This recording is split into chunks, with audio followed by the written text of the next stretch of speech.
Hey, did you miss us? We know you missed us. 2 nights without Steve or Kyle. What in the world did you people do? What do you think they did, Steve? I don't. I have no idea, and I don't want to know what half of them do. That's a good point. Hello, everybody. Welcome back. It's good to be back. We certainly missed you guys, but it was nice to have a couple of days to rest and not worry about the crazy. And joining us back again, definitely one of our favorite people to have on here.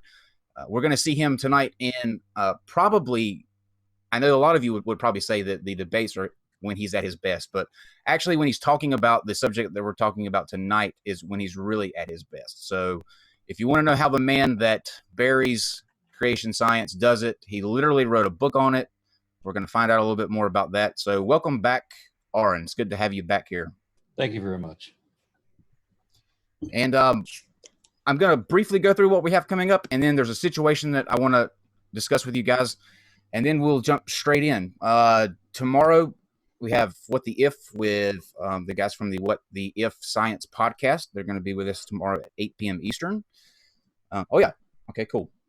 Wednesday, this is a change from Friday, actually. Originally, this show here, the Globe Earth versus the Plane model between Red's Rhetoric and Godless Engineer and the Limitless Channel and Awake Souls, that was going to be on Friday. That has now been moved up to Wednesday because of some scheduling conflicts that we had to work through. That's at 9 o'clock, not 8 o'clock, our usual time.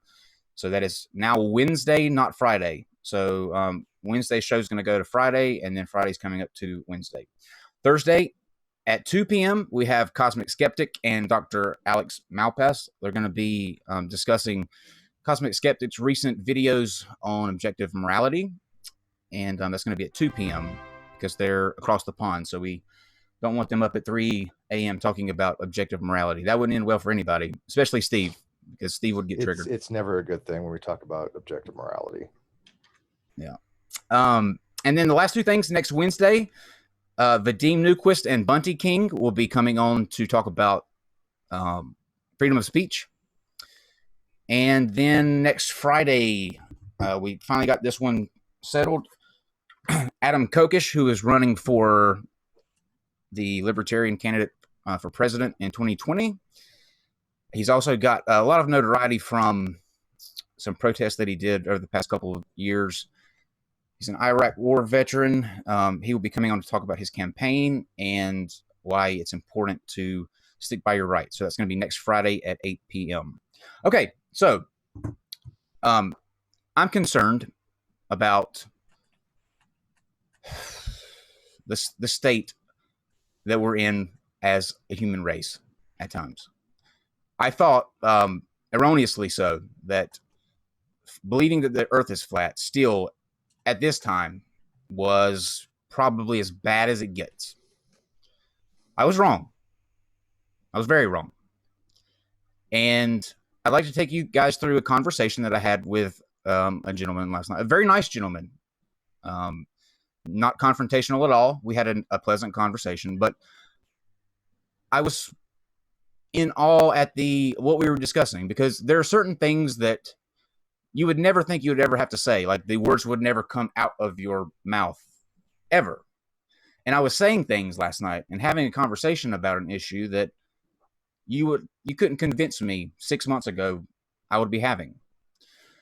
So let's begin with his first message. This was in reference to this guy coming on, and we're just going to briefly cover the big screen here so that you guys can see what we're going through. Now, the way that he introduced himself to me was, my opponent, he is an evolutionist. So I'm assuming he's talking about the badly drawn Snoopy. He is going to debate this guy, or he wanted to debate this guy originally.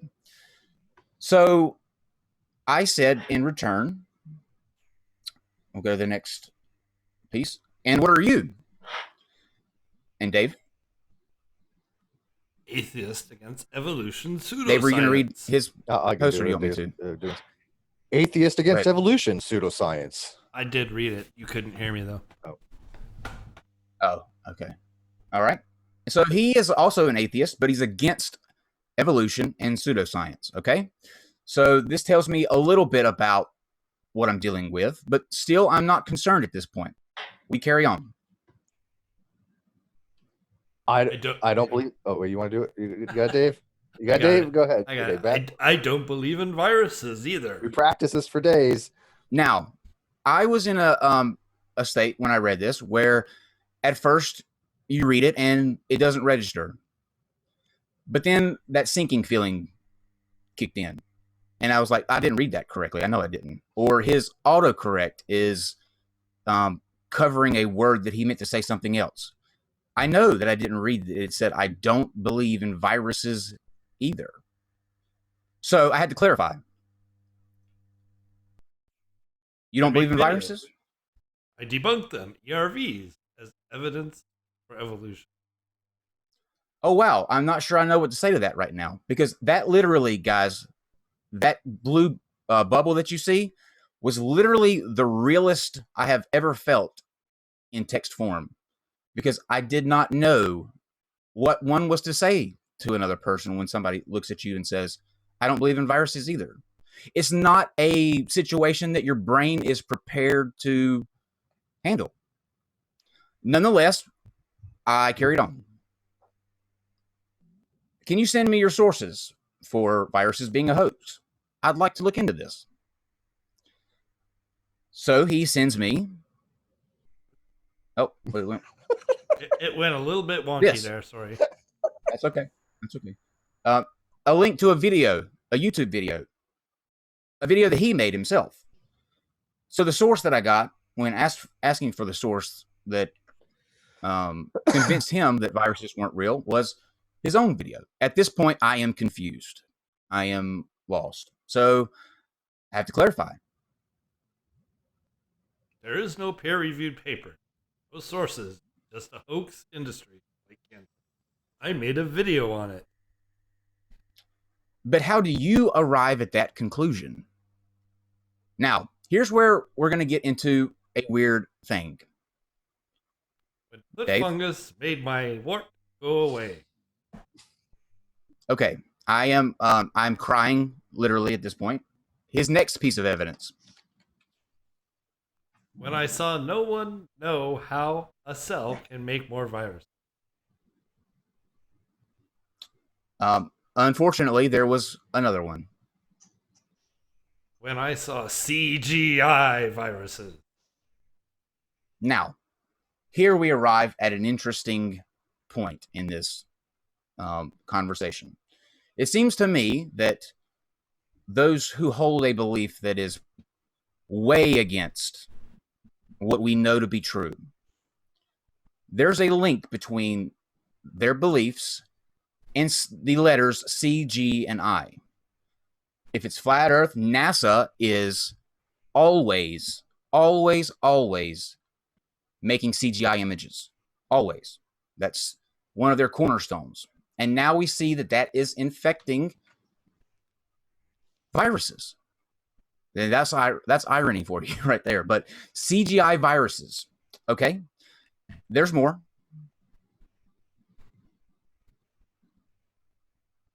I'm sorry, you're going to have to slow down. My brain is doing everything it can to convince me that this shit isn't really happening. When viral warfare scared and this was his people, closer, guys. When viral warfare scared people, viral psyop, it's all about money. I made a video on it, investigate my channel, and get to know me. Cancer is a hoax too. Yeah, Lots of hoaxes. I'm having a hard time. Lots of hoaxes, but I only cover a select few. And that's where we ended that conversation. I am horrified, but I cannot, in good conscience, pass this opportunity up to dig more. So he will be with us August the 9th on Thursday to try to get to the bottom of where this stems from. But I'm interested, Aron, in your initial summary of what you just saw there. I have learned a couple of important lessons. One is, first, never assume that somebody I'm talking to isn't as smart as I am because maybe, or that I know something that they don't, because everybody knows something that I don't. And so if it turns out that if I assume that that person isn't as knowledgeable as I am, and I'm talking going back to when I was a little kid now, this is something I figured out when I was like 8, right? When I'm talking to somebody else and it turns out that they know something that I assumed that they didn't, well, I end up looking stupid. And I figured out at 8 years old. But if I'm talking to somebody and I assume they know they're on the same level, or at least they have at least as much understanding of it as I do, then chances are that's actually going to be correct. And if it turns out that they know more, well, then I'm still in good standing. And if it turns out that they know less, I don't come out looking like a jerk. Maybe they do, but not necessarily. So this is the best stance. I lived off of that for a very long time until it set in me that everybody had about the same level of intelligence that I did, or at least let's say knowledge that I did. And I never considered myself a very intelligent person because I did a lot of stupid stuff when I was a kid. So, but then somebody pointed out to me that I was giving other people too much credit, and said, "What would you take as a point of common knowledge that you think everybody should know?" And we can poll the people in the office that we work at. It was 200 people in that office, and so I said, "Well, the speed of light is a common knowledge thing. I mean, that's they teach that first year college chemistry. You have to know the speed of light for all these applications. The first week, you have to know the speed of light because it translates into everything that you do." And okay, so everybody should know the speed of light. And we polled the 200 people in the office, and there was only one person in the office who knew the speed of light other than my friend and myself. And that was the admin who ran everything. And I've since then this was before I became an activist, this is before I really understood anything about creation. This is before I ever heard of Ron Wyatt, pretending to have discovered the Ark and all that. So I spent the next few years on this learning curve that people can be really impressively stupid, because I've heard mind-boggling things. I mean, I asked this one person to explain what they think evolution is, for example, and the answer that I got was that evolution was where one bunch of molecules gathers together to make a man, and another bunch of molecules gathers together to make a fish. That's legit. Yes. What's wrong with that? No, I used to get accused of that all the time. People would always tell me, Steve, you kind of know a few things that the average person doesn't even bother with. And I thought, like you, I'm like, well, wait a minute, is it stuff like this basic? I thought everybody knew at least pi to like at least maybe 5 decimal places. I thought that was kind of common. Found I was wrong on that. So yeah, I totally get what you're coming from, because I've had. I would have thought that everybody knew pi to 3, because I'd take 3. I would be happy with 3. Yeah, I'm surprised how many people don't know pi. Yeah. Go find a flat earther that does. I'd be impressed. Oh, we know a very prominent person in here on YouTube that should probably know that with what they're arguing, but couldn't tell. I have met people who believe that the Earth is the biggest thing in the universe, and that it is the center of the solar system. That all the planets are about the same. All the planets and the sun are about the same size as each other, and that the stars are smaller than the planets. We're talking about people that I knew when I was young, before I ever got involved in it, but before there was an internet. I knew people who believed this kind of stuff. Now that's interesting. I'd like to talk with you a little bit more in detail about that, because I would like to know why you think that the numbers all indicate that people who believe that either the geocentric model or the flat Earth model are steadily on the rise. And I would think that it would be because of the internet and being able to, click up with something that's edgy and, outside the mainstream. But if there were people who were buying into this, before that ever was an issue, why is it something that just will not go away? Like, despite all of the evidence and proof that continuously comes out, and where they're shown to be continuously wrong all the time. What it used to be when I was a little kid was that you didn't have a way of verifying this. So you would hear stories all the time about what they discovered, right? You'd have all these strange stories and urban legends and so forth, and nobody has a way to look into anything. And so every opinion is equal. no matter, so what do they know? They just got a bunch of PhDs. That'll mean, piled higher and deeper. That's all that means, right? So that's how they dismiss academics, right? So they can just make up whatever they want. Now, when you get into the internet age, now we got something else happening, something very different. Here we have where we know that religion is in a general state of decline. And I may have mentioned this on this show before, but religion is in a general state of decline, not just nationwide, not just in every state. It is in every state, but it's not just there. It's also around the world. Religion is in a steady state of decline around the world, or I should say a general state of decline. They say that Islam is the fastest growing religion, but even in Islam, we have a rise of atheism. So atheism is on the, even despite the fact that, you have Sharia law imposing a death penalty, that the Saudis are complaining and Iranians are complaining about the number of atheists rising in their ranks anyway, even facing a death sentence. So tell that to the Christians and say, why would you die for what you don't believe in? Well, why don't you go ask these people who are literally dying for what they don't believe in, for example. But so you have religion on decline, atheism on the rise, but at the same time, you have the rise of young Earth creationism, and you have the rise of flat Earthism and geocentrism, and all of the pseudoscience woo that comes attached to that. So what's happening is, and this is right down the middle of the population, there's a polarization going on. The only way that all these statistics can be can be correct at the same time, where the religion is on decline, but religious extremism is on the rise, is that they are polarizing. So you have people that are walking away from mysticism altogether, which is fine. That's where we should be. But then you also have a significant population who are walking away from science altogether, and it is deliberate. From previous conversations with flat earthers that some of them are insane. Some of them, as you've probably seen with my previous interviews, are just fantastically stupid people. I mean, just bewilderingly, virtually brain dead morons. But then you also have the deliberate liars. And so there's this small group of liars who are just in it for the game. And maybe they want to lie to themselves, because there are some of those too. I've even seen pastors admit that they know that what they believe isn't true, but they're going to believe it anyway. And they're going to teach people these things as truth, even though they know it's false.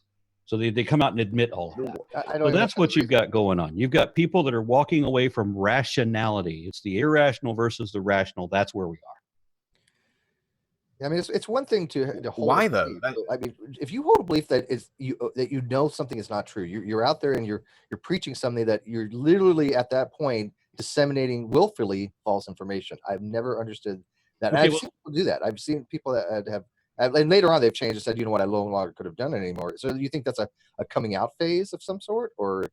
Well, Kyle just asked, why do they do this? And in a previous show, on this show, Jaronism explained why they do this. He started the show talking about how he was not a Christian, right? He's denigrating Christians and all this. But then later in the same interview, he admits that he believes in a flat earth. He makes believe in a flat earth because science can't explain that. So he's going to rely on the God of the gaps fallacy, where if you have something science can't explain, then he thinks God is the explanation. There's a whole bucket of fallacies that play into that, which is why I wish that they would teach philosophy in high school. Can we just cover logical fallacies, please? We would shut religion out of business in 4 years. I would even say earlier than that. I would be okay with that. Steve would have him practicing philosophy in pre-K. No, it doesn't have to be philosophy, just critical. I took critical thinking in college. It was contemporary rhetoric, and that course, I don't think you have to take it in college. You could take it much earlier. It's not that hard of a course. Yeah, I wish I had taken it too, because I'm listening to somebody taking. I don't remember if it was critical thinking or if it was just straight up logic. But I was in a tutorial lab. I'm there for math, so I'm just going to sit there and be quiet, and just do my work. And I listened to this girl who's asking the tutor to explain all these concepts. These are concepts that are completely beyond her. And I wish I could remember the specific examples, but every one of them that she mentioned were things that, how could anybody have a problem with this? It's like the very concept that if a mallard is a duck, is a bird, then all birds are mallards. or all mallards are ducks, or all ducks are birds. Which of these statements selects the ones that are true? Right? How do you have a problem with this? Because of kinds, Aron. What kind are they is the most important. That's just like the question. Closest example I could remember to what there was, but it was every one of these questions is just as stupid. Now, if you took critical Steve, if you took critical thinking, you're probably aware of a handful of questions just like what I just mentioned. Oh, sure. I mean, it's just, you're not understanding hierarchies, nested hierarchies, understanding classifications, understanding. I don't think people need to get like to the things like, oh, okay, Fermi the consequent kind of crap. But I agree with you. Just simple, basic logic. I don't think anybody would have a problem with teaching at a very early age. Kids can understand. That's pretty easy. Do you think that would do anything though? I mean, would that be enough to take away some of the willful ignorance to what the truth is? I still think you would have those who are just like, nope, this is exactly what the Bible foretold. It's the man's way of trying to deceive you, and I'm not. But let me give you, for example, as you guys know, this weekend I spent time with my daughter. So this was a wonderful weekend, and we missed you guys, but we enjoyed our time away. And my daughter happened to be talking about flat earthers because there are some in her school. And I found out she actually had a 4th grade teacher that let it slip that she believed the earth was flat. My daughter's now going into 8th, so there's nothing I can do about it now. But had I known at the time, I probably would have lost my crap.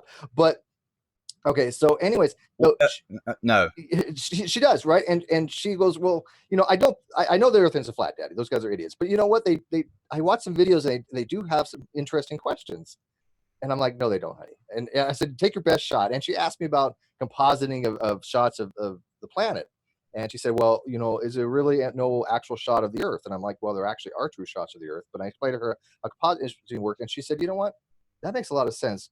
Oh, no. Flat earthers are idiots. Oh, no. Steve McRae's daughter is going to be a flat earther. What a twist that would be in this story. No, she listened and she goes, you know what? That makes a lot of sense. Yeah, they're idiots. Okay, but and that's a good point, because Aron actually has gone. There are several videos on his channel. If you haven't seen him, you need to go check him out. Of him actually going to the state legislator and fighting against exactly what Steve just brought up. And I think that is probably one of the saddest and the most frightening aspects of what can happen. You said it's a 4th grade teacher, Steve? It was a 4th grade teacher. And by the way, Aron, on those things that you go to, do you ever just want to just go up to any of those people and smack the hell out of them? I've listened to them that get up there and talk, and I'm like, how are you in the educational positions? How? Because they really all need to shut up and just let you talk and you do the whole thing, because half of them didn't have a freaking clue what they were talking about. I'm very disappointed that I'm supposed to be, in a couple weeks, I'm supposed to be in Phoenix, where for the Europeans listening, that's going to be 50 degrees Celsius. That's 122 degrees Fahrenheit. That's hot. Yeah. So I was very disappointed that I was invited to do a quasi debate, sort of like thing, not an actual debate, but something roughly similar to that. And they threw out a subsequent offer, and I said, okay, I'll do that. But then they said, would you also do a 1-hour lesson on the basics of evolution and the facts to prove the theory? And I just lit up at that, because they're going to give me an hour to do a full-on PowerPoint presentation to address. I will give you the very best evolutionary perimeter that has ever been recorded. I'm so all about that. I wrote back immediately saying, how big is the audience going to be? I'm going to bring in multiple HD cameras, my own lav mic, blah, blah, blah. We'll just have all this set. This is going to be great. I was more excited about doing this presentation than I have been about any other speech I'd ever given, because it was going to be in a church. And very quickly, awesome. I'd imagine, I got a notice back saying, actually, it turns out we have something scheduled at the same time, so we can't do that. Oh, man, that's dirty.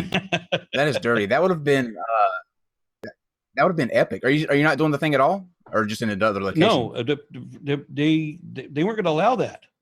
I mean, because me give a 1-hour presentation in PowerPoint on evolution, really? In a church? It would have to be a very progressive church, and they would have to be concerned about real science and distinguishing themselves from creationists. But if they're going to have me on stage, If they're going to have me on stage to give like equal time with a creationist, then why would they want me to do a 1 hour presentation? Even though that's telling even right though there. we know that these telling. churches will hire people from Answers in Genesis University to show up and give hours and hours and hours and hours of pseudoscience gobbledygook where they just stand there and lie to the people. That's okay. And we can go to public schools where they'll teach pseudoscience gobbledygook in public schools, under various guises of teaching, teaching the Bible as literature, for example, wherein they will use those classes to teach the Bible as history instead of as literature, and so on. But how often do you get that rare opportunity where you get to teach actual science in a church? That would have been stellar. That would have been amazing. I think. Yeah, and I was going to be doing it. But that tells you everything. This was supposed to be in the student center of the church, which deals with middle school and high school kids. But how do they expect all that to be getting down an hour? I mean, I don't think creationists understand the complexity and amount of research that has been done in evolutionary studies. You could spend 3-4 years. They understand it enough to be smart enough not to let it happen. It would have been a 7,000 word presentation with roughly 100 slides. CGI? I would have packed the information in. But I was so excited about this. That's where it should be taught, though. I have no problem with evolution being discussed in church. Why not? Yeah. If you don't have, and if you're confident in your position, if you're confident in your holy book, like you claim to be, you should welcome any type of opportunity for people. No, I don't want to fault them. They did ask. Somebody in that congregation did ask for me to do this. So somebody was open to that idea, and I don't know that the reason they canceled was for any that they may have been exactly the way it was expressed to be. That might be 100% true. It's just not likely. You know what? Why don't you go to another church? Just go to a church somewhere and see if they'll let you do it. I mean, in fact, I might even think about doing some man on the street stuff. And I was thinking, how about getting some questions together and just ask random people simple questions that we think we would all know about these topics and see how few of them actually do. I mean, things we take for granted. I'd be interested in that. Very, very basic. I think you'd be surprised at your results. I think I don't think I would now. Turn out, 4 years ago, I would have. Not now. 4 years ago, I would have been like very surprised. Now I'm like, yeah, I don't expect people. Well, I got to tell you that we tried that experiment too, and it was very different than what I expected to come out of it. There was a documentary film crew that put a hidden camera on me, and a hidden camera and microphone, and had me walk into an area of downtown Dallas and go up to the bus stop and just talk to the random assemblage of people at the bus stop. People maybe waiting for a bus, or people who just never leave the bus stop. You know what I'm saying? Mm-hmm. So we got a nice little collection of people that may or may not be educated at all. And I inquired a handful of basic questions. I don't remember the specifics of the questions, but basic knowledge of religion and politics kind of thing. And I think we focused almost entirely on religion in politics or religion in general. And I was surprised that every single person that I talked to had a more adept understanding. This completely threw me. Had a more skeptical perspective than I would have imagined the common man did. And this was every person I interviewed. Individually, I had them all separate so that each one didn't know what the other one was saying. I would just go sit down with some people and talk to them. I'm like, how is this possible? How are every one of you completely skeptical? All of them. And it threw my...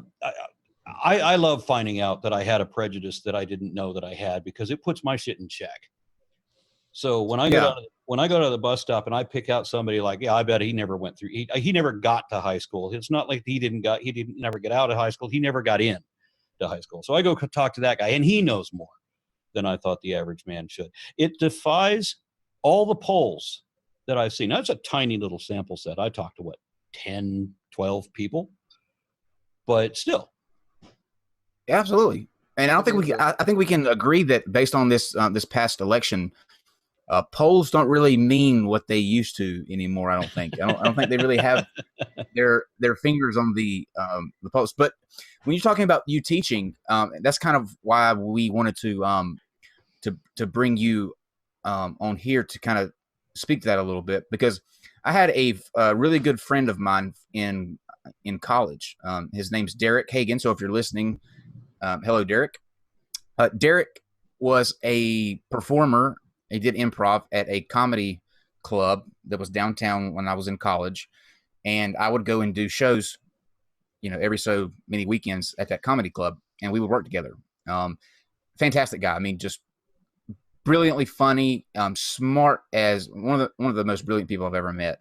And he does this thing called mad science, where he actually goes from school to school, dressed as a mad scientist, and he does, really cool interactive science experiments with kids, and he just goes from class to class and school to school and does that. And I hadn't spoke with him in probably, when I moved from where I went to school, probably been 5 years since I last spoke to him. And it was actually the episode where you and Jaron, I think, had your talk. He messaged me on Facebook and said, I recently came across your channel. I didn't know that you were doing this. This is so cool. Will you do me a favor? And I said, sure. And he said, I want you to pass this along to Aron. I've watched Aron for years, ever since Aron hit the scene. And the way that you actually did your videos and what you presented in your videos, he modeled in his science experiments that he teaches to those kids. So I think it shows that, that's what you like to do, and that's what you're passionate about, because that's one person. And the only reason that we know about it is because I knew him, from our time together at university. But there's no telling how many other hundreds, thousands of people that's the case for, that your videos are something that influences the way that they are able to kind of push that in a way that you can't really do from a state sponsored angle. The state's going to come in and say, well, we have this particular way we want to do it. These are the certain things that you can cover, you can't cover. But when they go home and watch YouTube, the teachers are getting influenced by people like yourself. And so you getting out there and getting that message out to a larger audience, I think is super important, especially in today's day when Steve has a 4th grade teacher that believes the earth is flat. How can you get a job teaching kids if you think the earth is flat? That's what I was, and I wish she would have told me at the time, but of course this was long before I was doing any of this. But yeah, I don't know how that manifests. How do you have somebody in an educational field that could be literally that stupid? It seems to be oxymoronic. But by the way, you're talking about people that have had influence. I don't know if Aron, have you really been seeing them, but I've been tagging things occasionally on different things from comments from people that have used your name and my name and other people's name that have actually changed their entire life because of things that have been said, things that I've watched on videos. And that's just, there's no greater words to describe that feeling. And you have it, I have it happen occasionally, very, very few. I can count them on maybe a hand or two. You've had dozens and probably even hundreds. And so that must be a hell of a feeling to know that you've had so much influence on people to get them to think critically and understand concepts that maybe they didn't quite understand before, but now they do. I blogged about this a few days ago. Somebody notified me that 3 weeks ago, he was a Bible-believing, door-to-door canvassing Jehovah's Witness. And he came to somebody's door and that person cited me and told him to go look up my videos. The guy said he consumed a bunch of my videos and then he had to write me to tell me that he's an atheist now. Hey, that was me. I mean, you and Matt Dillhunty's video when you were on the Atheist Experience. That's actually how I asked you the reason I asked you to come on the show in January when we first started, because that episode where you and him were on the Atheist Experience, I was at my youth group that Sunday, and a couple of my friends were talking about this video that was on YouTube of these atheists. Who do they think they are saying this and that? And I walked over and leaned in and watched a couple of seconds of the video and said, "Send that to me. I'll watch it later." And that's what broke the dam for me. Watching because when you go through for 25 years, you go through like it's almost like a bubble. It's so weird, but you don't hear the bad things. Like I don't remember ever hearing about the slavery issue, or if your daughter gets raped, the rapist has the opportunity to either pay whatever fee that or fine that was, or marry the actual victim. You don't hear any of that stuff. So when I got home and watched that video, I was going, and internally you're going, that's not true. There's no way they're making this stuff up. And then you cite the verse, you go to the verse, you read it. Okay, how can this line up with all this other stuff that you're being told every Sunday and Wednesday night? It just does not line up. And you can't, I don't think, if you're honest, I don't think you can try to make that work. So, yeah. I mean, you and him are responsible for me becoming clear. I just listened to Apologia's and Aron's latest on Apologia's channel today, and I think it was Seth said the best, or maybe it was you. I think it was you, Aron, that said the best way to become an atheist is to read the Bible. And like the first time I read it cover to cover, it was the Catholic Bible, and yeah, that was like, wow, there's so much nasty in this book. Yeah, it's strange that you don't hear that when you're in it. I know that doesn't sound like it makes sense unless you were in it, but you really don't hear the bad stuff, and why you're not able to go back and hindsight is 20/20, but you don't go back and look for it. So it's literally sitting there until somebody goes, "Hey, what about this? How do you square this up?" And you can't. What's more frustrating to me is when I meet people who know that they can't defend their belief and they don't care. They're going to keep believing it even if they know it's wrong. That's the one that mystifies me. And it's like that Jaronism thing. He knows that we can get, if we had the money for airplane tickets, we'd be definitely disproving his ass in a very public way.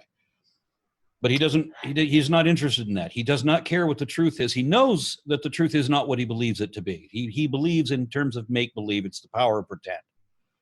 And because he gets some kind of weird fame or notoriety. And have you seen his fans?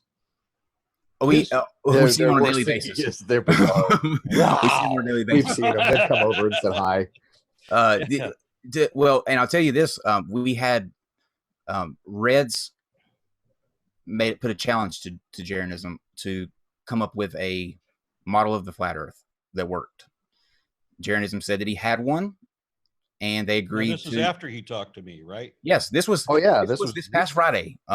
This past Friday. So everybody is coming into this thing where Jaron's got a model that he's going to put forth, and we're going to, nobody expected it to do anything, but we're going to listen to whatever it was. So there are close to 1,000 people watching live this debate. We're all sitting here waiting patiently to hear this model. He goes on for the first 15 minutes, no mention of a model, only about what feels good. If it feels good, that's how you know it's true. That you gotta feel it on the inside. That's how you know that what you're dealing with makes sense and is true. That NASA is the people who are lying to you, and they're trying to deceive you. So when I get drunk, I really am 10 foot tall and bulletproof? Absolutely. Absolutely. It feels that good. It was confirmed. Yeah. That was literally what he was saying, though. And so Sean, who was moderating on here, stopped him and said, "You said you were coming up with a model. Where's your model?" At like, I think it was 45 minutes into the debate, Reds asked him a very, I think, telling question that it should have ended right there. Red said, "Are you saying that you do not have a working model of a flat Earth?" "No, I do not." "Will you admit now that as it stands, our model of a global Earth works better than the one that you have?" he fully admitted that live to 1,000 people. And then the next day went straight back to pushing his bullshit about why the globe Earth is not a thing. He didn't lose one sub. He didn't lose one Patreon. His followers don't give a fuck. They're just as dishonest as he is. In fact, Exactly. didn't the next day when he accused you and Steve of being liars? Oh, yeah. Yes. Which is a badge of honor. I mean, as Right, yeah. Dr. Engineer says, and we agree wholeheartedly, to be called a liar by a flat earther, you're doing something right. We were painted as the, of course, as liars. And I think that's fantastic. If me and Steve a liar, then we're doing something correct, I think. But I mean that. Isn't it disturbing though that he doesn't lose any supporters? I mean, we see this with so many different things. I mean, look across politics, as well as science. I mean, we have people that are doing outrageous things, saying ridiculous, indefensible things, and their people can show, my man is a liar. He lies every day. He's lied about everything. He's lied to me, and he's fucked me over because of his lies, and I'm going to continue to support him, and I won't hear anything against him. The hell is that about? And God is the only answer. That's the thing. That's the crazy thing with that, though. You have evangelicals who, for years, push against everything that Donald Trump stands for. Like, if it was in 4 years earlier, they would have been against and just downing everything and condemning everything that Trump does. But because they feel like they have a hand in the White House now, they're willing to look over, forgive, not pay any attention to when he comes out every day doing things that they get up on Sunday mornings and say, this is a sin, this is an abomination. The porn stars, the lying, the just the deceit. Yeah, I think we need to save that for another show. Yeah, that could go on for 2 more hours.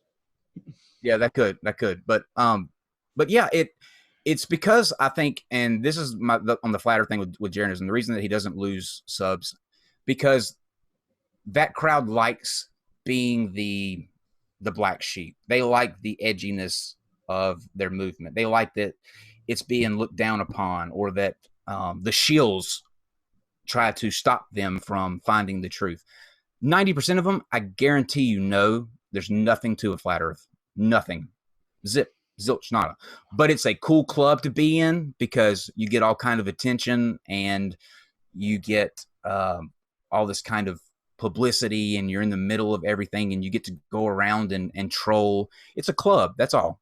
Okay, it's a club for adults. I was on somebody. I look at different Facebook pages every now and again, including people in my own family, and I'm looking at people in my own family's Facebook, and I'm thinking, oh man, everything on this page is ultra right-wing, religious, racist. It's all of these stereotypes all together. Nothing is correct. Everything is demonstrably wrong. We'll never have that conversation. That person and I will never even be able to discuss any of the posts on his Facebook. That just won't happen. Because he doesn't care. Right. Yeah. What's real and what isn't? They're intellectually lazy. I mean, with our experience of flat earthers, even the ones that either believe or don't believe in it, all of them have one thing that's ubiquitously in common with them all, is that they don't want to actually go out and learn the actual stuff. I had an uncle who said, well, I'm never going to vote for a Democrat because I'm a veteran. Yeah, so let's go down through the history of what the Republicans have been doing to your veterans' benefits, and which Democrats have been standing up as heroes to try to make sure you still have veterans' benefits. But we can't have the Republicans are there's just no talking. Yeah. I'm a Republican. You don't talk to me. That's it. That's the end of this discussion. Yeah, I mean, but because the Republicans have until it kills me. Because the Republicans have the image that. Of the patriot. If you're a Republican, that means patriot. Right. If you're a Democrat, that means social justice. You're only after the minorities and trying to push special interest on people who don't want those things pushed on them. It's not that they know anything about the issues themselves or which party is voting in what direction. Well, that's the mystifying thing. The issues don't even matter. They're not even to be discussed. Yeah, it's What do you do? There's a strong dichotomy between Republicans and Democrats, such that they think that you can't cross that dividing line. And I agree with you. The Republicans seem to have mastered that image of American, nostalgia, American Pie, mom, and baseball, and gun toting. I don't think that's really the case. I think the Republican Party has changed dramatically in my own life. I would go back to the old school type Reagan era of republicanism, but I'm a social justice, or I'm not social. I'm socially leaning liberal, but yeah, I mean, this is the state of our politics, that both parties don't have anything to offer anybody anymore. I think.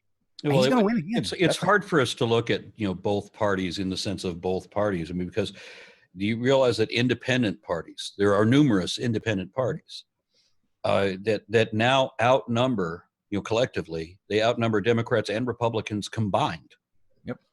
So there is a problem with the two-party system, because if you don't want to vote Republican, who are very obviously a huge problem on a lot of their policies, and I can't find anybody who can defend anything on the Republican platform, anything that Trump has done that they can actually say is a good thing to do, or that they can defend as such. So, well, I'm proud of the tax cuts, which don't benefit anybody but the super rich, and doesn't benefit the person who's telling me that they're proud of those tax cuts. Right. That's the crazy thing. What the hell are you on about? Show me something that would, but we were still on the politics thing. We weren't going to do that this episode. Philosophy of politics. It seems unescapable, though. Here's the last thing I'll say about it. I am terrifyingly afraid that he's going to win again, and I don't know why. I can't understand how that would happen again, but I have this very sinking feeling that it's going to happen again. Well, we were thinking, I mean, I don't know if Aron remembers. You remember back just before, or it was just after, I think, either Trump got elected or was nominated in office, we had a hangout with DPR Jones, and we were talking about the probability of him being impeached within a certain amount of time. And I believe you took 6 months. I took 6 months, and what? How long it would take before Trump got impeached.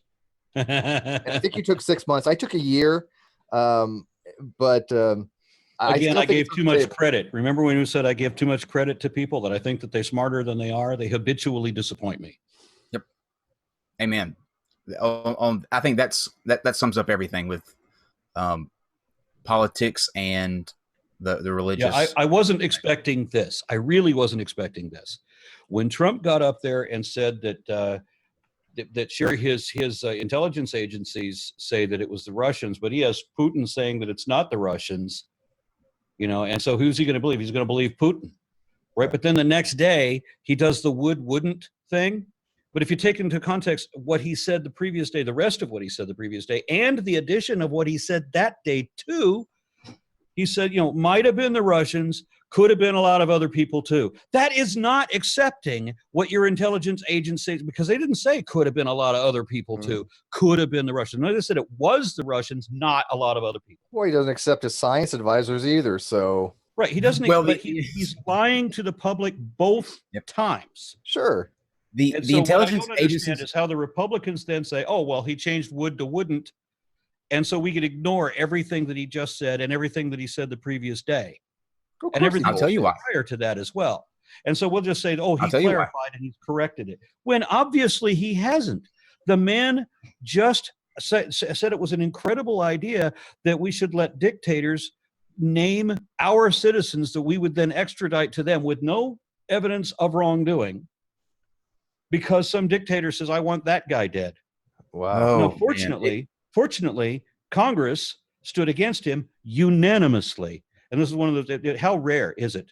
Yeah. Get a unanimous vote out of Congress. You're fucked up when all of Congress is against But he's still in power. They voted unanimously against him because that was such an atrocious thing to do, but nobody will speak out against him. Now, in private, off the record, they'll say, as long as you don't post my name, they'll say, I can't vote against him because it would be political suicide. Right. You can't denigrate the president because the president controls the party, or rather, the party controls the president to the point of using this incompetent to absorb the shots while they undermine the Constitution with him in that seat. and so that he takes the blame for everything, and they can get away with whatever they want to do, and that's why that's why they have this thing erected the way that they have, so that they can do the all intelligence of agencies don't have a P tape that they can hold over Donald Trump's head, or some form I don't even think it's a P tape. How ridiculous is that? Look at everything going against Trump. Would it matter if they had a P tape at this point? Nope. When people I think they have something. I don't know if it's a P tape, but I think they have underage, and people want to give. He's got something. He's got something on him, because if you notice his body language around Putin, like, Trump. Yeah, I think he's got something on Putin, but it's not like that.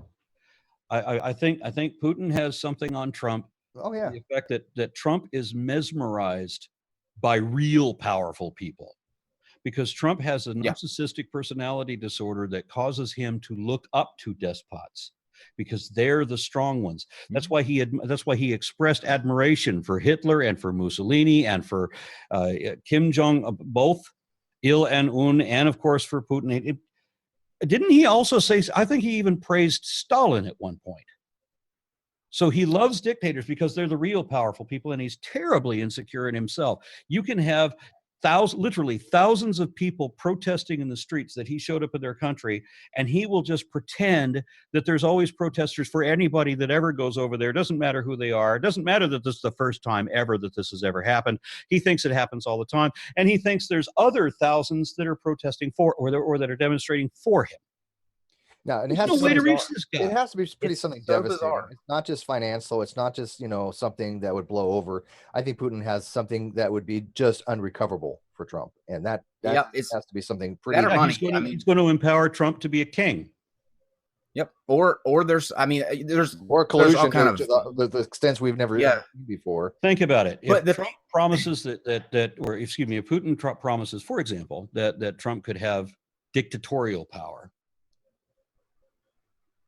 Yeah, he'd take it. So he'd be like, sign me there. There we go. I think that the fact that we not only elected this man, but that the potential is still there to do it again, deserves some taking a step back and really looking at what's going on in the country, because there's a deeper issue when everybody sees what's going on with him. He's like the crazy uncle at a family reunion. He's crazy. You know what he's capable of, and you know that he could snap at any moment, but no one says anything at all. It's Trump's dumb. He says stupid shit, but there's no way he'll do anything too crazy until he does something too crazy, and then it's too late. Yeah, I mean, he's already done. He's already done stuff that is too crazy, and that would never have been tolerated in any prior president. No, wasn't he just threatening Iran in a tweet just like yesterday or something like that? Yeah, what would the Republicans have done or said about if Obama had done any one of the things that Trump has done? They would have lost their shit. Well, he wasn't born here, so they don't really take that into account. That's the fucked up part. We voted the very man that came out and said that the president that we voted in twice wasn't born here. We then turned around and voted him in office. That's what's insane. Indirectly, and then he said, people stupid by doing that. And then Trump said that Obama was born here, period, and then retracted that same point again. Yeah, I don't know how any of this works any longer. I just don't understand it. Trump is out of his large part of that. That's what it is. I heard some guy describe it beautifully the other day, where he says that Trump is like a 12-year-old at a meeting of microbiologists. You're completely lost, don't understand anything that's going on in any conversation. But he can't let on about that. So he waffles his way through discussions the same way that a child would waffle his way through a book report of a book he hadn't read. This is why Trump behaves and talks the way he does. He literally has no idea what he's talking about, ever. But why do people like it? That's what I can't grasp. Because he's undermining the Constitution in exactly the way the oligarchs of this country want him to. No, I think so they are going to praise him for that, and they're going to support him for that, because he's also taking the blame and the fire. And when they get rid of him, they will have already ruined everything for everybody without any accountability. Trump will take the heat for it because he's too stupid to realize what a stooge he is. Yeah, I think you said it best. It reminds me a lot of the episode of the Twilight Zone. It's a Good Life with Cloris Leachman and Billy Mooney, where the person got sent to the field. I think that people are scared of Trump and such. If you speak out against him, then like you said, it's political suicide. Because he is that little 12-year-old kid that's going to send you to the field. I think the thug. He's a thug. But I think it had a lot to do with watching the world burn. I think people got into the voting booths. They didn't like their two choices, and they stopped a little bit too long when it came time to voting, where they said, you know what? I wonder what it would be like if Trump was president. It might be funny to see him. I admit it. Exactly. It might be funny. I can't take it back. There's too much. I've said it millions of times prior to that. I wanted to see the world burn. I just didn't realize how hot of a temperature it would get to, because I underestimated his incompetence. But the problem is they don't see the world as burning. They see it as, for some reason, they don't see the things that I think most rational people see, the issues. They see it as, oh, there he is sticking it to the man again. That's why we voted him in. He tells it like it is. He's draining the swamp. Blah, blah, blah, blah. I'm going to do a podcast about environmental issues. And that's it's strange how badly we've got all of this. Just imagine that you go out to the beach and you're able to do something, you're able to build a house like in a minute, right? So you go out to the beach and you build your house in a minute. And you're not aware that the tide is going to come in and that the water is going to be 20 feet deeper than it is right now. You're in your house, you're good, everything's fine right now. You don't somehow know what's coming. The United States, Americans in general, have no idea what they're bringing on. And the problems with the environmental issues is they are not just real and not just important. They're not even just the most important thing that we should be concerned about. They are more important than anything we've ever been concerned about. Agreed. And they're rolling back regulations. This week, they rolled back. I forget what the two were, but they're making it easier to dump more shit into ROMs. Yep. So not only are we just not doing anything about it, we're now actually making it worse. So I don't know what we were coming on here to talk about, but I guarantee you start talking about the environment, you're going to start shutting people down, because that is the scariest thing we can talk about. Well, I mean, I'm totally fine with talking about the climate. I think it's something that might be, but I don't think your audience is. Well, Steve can get a pulse for him. Well, if we want to go in a direction where we kind of get on to what we were going to talk about, I thought maybe it would be beneficial not only for for Steve and I, because doing this, we deal a lot with people who come on and they have arguments for creation science, and I think it's good, since we're in the middle of it, to be aware of certain type of arguments and rebuttals to what people bring up.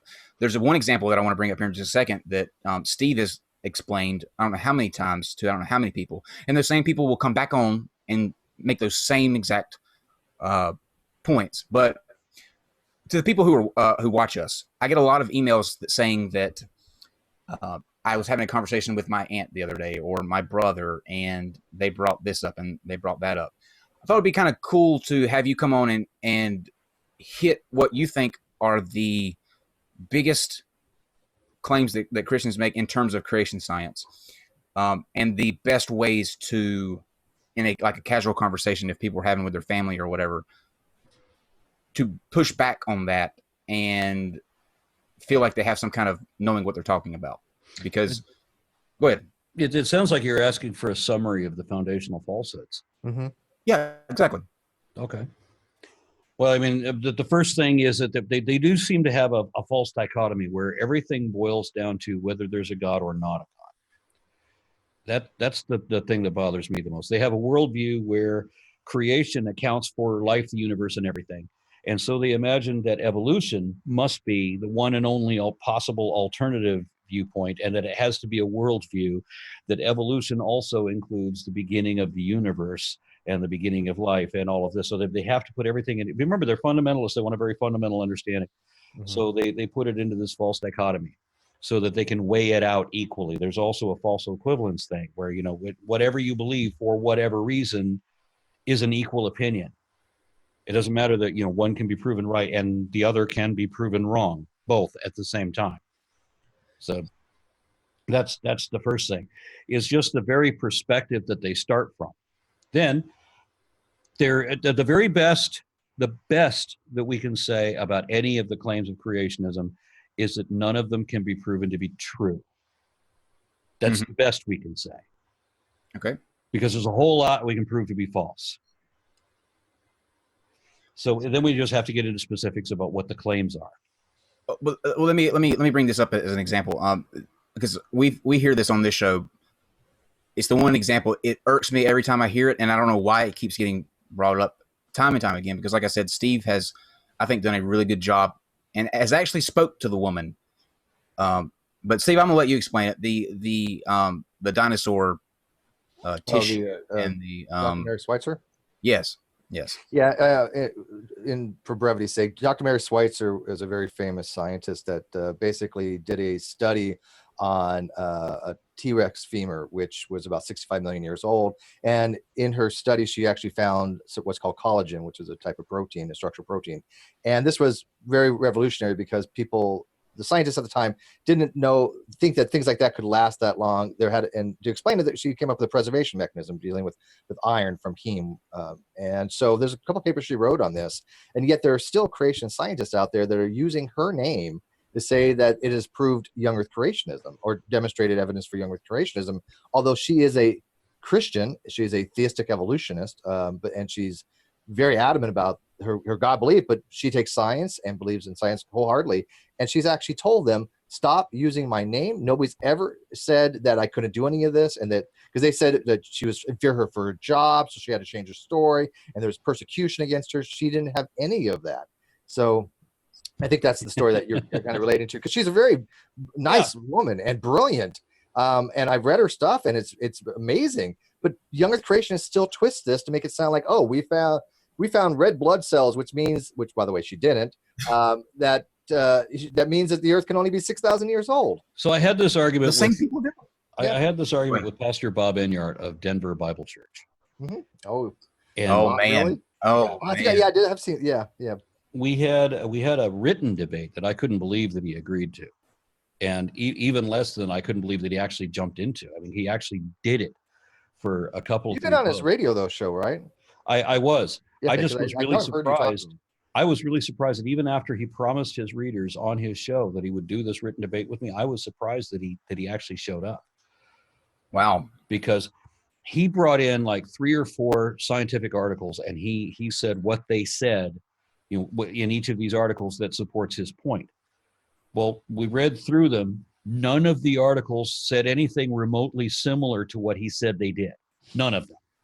That's a creationist known thing that exactly. And so the thing about him saying that they found blood cells, I had already told him before I even knew what articles he might be citing. I said, you might find, you know, like where you'll have everything transferred into silicates and other minerals, but except in the cases of pre-existing things that are heavier than the minerals. Like if you already have a metal in there, you're going to still have a metal in there. That's not going to be replaced in the fossilization process. So we get to these red blood cells, and what it turns out it is not red blood cells. I said you might have the constituent components of some of these things, of some of these organic materials after they have decomposed, but you're not going to have the actual thing. And so that's exactly what it found. Yep. Heme is the constituent component. It's made of iron. Hello. So they're residues. They're residues. Exactly. And, so you and can't from her own mouth, though. You can't fossilize blood beyond the point of heme. But she even said from her own mouth, I did not have enough evidence to say we found red blood cells. So anybody who says we found them was wrong from her own statement. And yet young creationism, they'll call her a liar. Right. Instead of going, here's a scientist who, is saying that she didn't find this. They're now making this narrative she's lying. They've suppressed the evidence. That's how delusional they get. Because it's all about make-believe. It is not about understanding truth. That's the problem that you have, not just with young Earth creationism, but also flat earthers and all the geocentrism and all of it, the homeopathy, crystal energy, all of that would. It has. I had a crazy uncle that was into all that. It has to do with wanting to believe something that isn't really true and being determined to convince yourself that's true, regardless whether it is. And you don't even want to know the truth if it isn't the thing you want to believe. Well, I grew out of that like in 10 or 11 when I actually did the experiment, like the triangle with the razor blade underneath it, pyramid power. Doesn't work. Yeah. Doesn't work. Well, that. you know what? You experiment as a kid. You don't know. I tried the telepathy thing. I tried all that kind of stuff. It was all bullshit. I would love to have been a fly on the wall. Wouldn't it have been great if they taught people that, there's two things that you need for anything that you want to assert. First, you have to have the evidence to back it up first, right? If you want to come up with a hypothesis, you want to say that this is your hypothesis. Everybody says, well, I have a theory. No, you don't. You have a guess. You have a blind ass guess. Or they use theory wrong. Or they so you don't have a hypothesis either until you've got two things. One, you have to have the observation. You're going to explain the observation. Now, when you're making up stuff about religion, you don't even have an observation. Life exists, the universe exists, there must be a creator. No, that's that's not an explanation of any kind. It exists, therefore magic. It's not an explanation. So you first have to have the observation, then you have to have the explanation of the observation. And hey, you know what? Magic is not an explanation. I said magic words and it happened. No, that's not it. Yeah, it's funny. I'm going to do a hangout here in the next couple of days on what's called the argument from contingency. And one of the things about the argument contingency is it doesn't explain anything. And even if you think it's a good argument, it doesn't get you anywhere. Positing God does not explain anything for multiple different reasons, dealing with possible worlds and you be wrong about that? Stuff like that. But it doesn't really do anything. It doesn't get you anywhere. It needs closer to an explanation. So I don't understand why people posit God for a scientific explanation, for theology, philosophy, whatever. But for science, it doesn't work. That's why science excludes gods and supernatural things from the onset. It says the other two things you have to have is, one, you have to have a way of showing that there's some truth to it. You have to be able to show the truth to it. Means what parts can you show to be true, right? If you've got no part of it, well, I believe in magic. Good. Can you show that there's magic? Show me that. How do we know that there's magic? And more importantly, how do we know if there's not? You come up with a hypothesis. There's got to be a way to test it that if it's wrong, we could show that it's wrong. Every hypothesis has to have that. If it's wrong, how do we show it's wrong? And of course, religious believers don't want to play any part of that. What about the F word? The faith word, because oftentimes you hear with us, I know me and Steve get it a lot. We're told that we have to have just as much faith as a Christian. Remember what I said about false equivalence, the fallacy of false equivalence? Mm-hmm. Yeah, faith and belief are not equivalent concepts. They say if you believe something, then that's your faith. If you're convinced of something for any reason, that's your faith. That's also equivocation, because we know that that's not what so I'm writing a speech about this right now, where we talk past each other because we use the same words, but we have different lexicons for what these words mean. Right. So, I did this, I did the blog post called Offerings to the Atheist Dictionary, where I clarify the atheist definitions. And I should have put, I didn't put, but I should have put, the religious definitions, because they're different. Just put them in a different color. Same word. That's a good point. Well, completely different definition. The way I use it, if you're convinced of something, you believe it. That's what convinced means, to believe something. Faith, the way I take it, is when you have no good reason to believe something, when you have no evidence you have nothing to substantiate a justification for your belief. You're just taking on blind faith. I use the term faith blindly. I think there's some kind of justification for using those words almost interchangeably, faith and blind faith. I don't know what the difference is, but belief. I don't think there is one, being honest. Yeah, I don't think I can't think of a difference between faith and blind faith. To me, pretty much synonymous. But beliefs, we all have beliefs. When people tell me I have no beliefs, so therefore I don't believe that you exist, Steve, that sounds weird, because then they have no knowledge. Because in order to have knowledge, you have to have beliefs. Well, I think we agree that knowledge is a subset of belief, but is distinguished in that it is demonstrable and measurably accurate. Yeah, there's a degree of qualification with knowledge. There's much more things you have to demonstrate to have a knowledge claim. Sure, absolutely. Yeah. But so when a theist says, I know something like I know the Garden of Eden, I know Noah's Ark, any of that stuff. I don't know how they've reached that level of demonstration. I had somebody. I was at a protest. I was protesting a church 2 weeks ago, and somebody from that congregation came up to me and said, "Just understand that there is one person who knows there's a God." And I said, "No, That was a good video. Pretending to know what you don't really know, and that's what you're demonstrating right now." Yeah, I think they throw around the word knowledge way too much because he got he was uppity. He was uppity. That dude was. Well, like you're way too in. True though, Kyle. In order to have knowledge, it has to be true. And I'm sorry, but no. I'm saying that is demonstrably no, the false. guy that he would not be true. No, I'm talking about the guy that he was that came up to him in the video. He was very uppity. Like Aron's level of cool in situations. There was that case, and then the case where I believe you were protesting or not. You're not protesting. You were the dinosaur museum, I think. And a guy came up to you and was like inches from your face. You remember that? There wasn't a dinosaur. There was a Texas Homeschool Association. Oh, the Homeschool Association. Yeah, oh, yeah, guys. yeah. You might be talking. The way that I touched my nose to his nose in what would have been an explosive situation. Well, but the thing is, the guy was like maybe half of, not even like height wise, but shoulder wise, thin, lanky. I mean, what was he going to do if you decided to step off on him? I mean, it was going to be bad news and there was a part of me that kind of wanted that. I kind of. Well, they get a false bravado because they've got God with their side, just like that lady that ran for office with giving out the flyers saying Jesus endorsed by Jesus, and she lost. Like, what is that? I love that. Yeah, she had flyers and had a little check mark with her name on it, and underneath it said endorsed by Jesus, and she lost the election.